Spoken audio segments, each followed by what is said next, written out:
ওসমান হাদির নিজ এলাকা ঝালকাঠির নলছিটি উপজেলার খাসমহল পৌর এলাকায় চলছে শোকের মাতম। শোকার্তরা মানতে পারছে না তরুণ এই নেতার মৃত্যু। তার শেষবারের মতো দেখার অপেক্ষায় পুরো গ্রামের মানুষ, আত্মীয় স্বজন এবং বন্ধু বান্ধবরা। বিস্তারিত দেখুন ডেস্ক রিপোর্টে। 1993 সালে টিন শেডের এই ঘরে জন্মেছিলেন জুলাই গণ অভ্যুত্থানের অন্যতম আন্দোলনকারী শরীফ ওসমান হাদি। পরিবারে হাদি এখন কেবলই ছবি আর স্মৃতি। ঘাতকের গুলিতে চিরতরে বিদায় নিলেন এই জুলাই আন্দোলনের অন্যতম কাণ্ডারি। নয়া বাংলাদেশের রাজনীতি মাইলের পর মাইল হাঁটতে হবে। বাবা মাওলানা আব্দুল হাদি ও মা তাসলিমা হাদির 6 সন্তানের মধ্যে সবার ছোট হাদি। এলাকাবাসী জানান শৈশব থেকেই হাদি ছিলেন প্রতিবাদের কণ্ঠস্বর।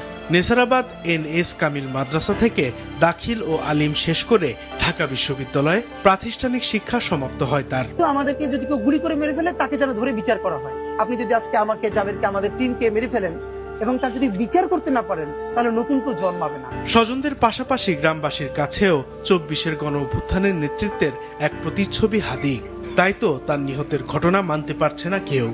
ওসমান হাদিকে আমি আমার শৈশব কৈশোর বিভিন্ন সময় দেখেছি।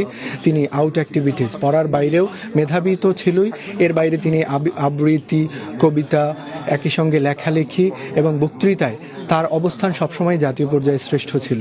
তিনি নলছিটির প্রতিটি মানুষের কাছে এতটা আপন ছিল সেটা হয়তো ওসমান হাদি নিজেও হয়তো জানতো না, এবং সে এখন বাংলাদেশের একটি সম্পদ।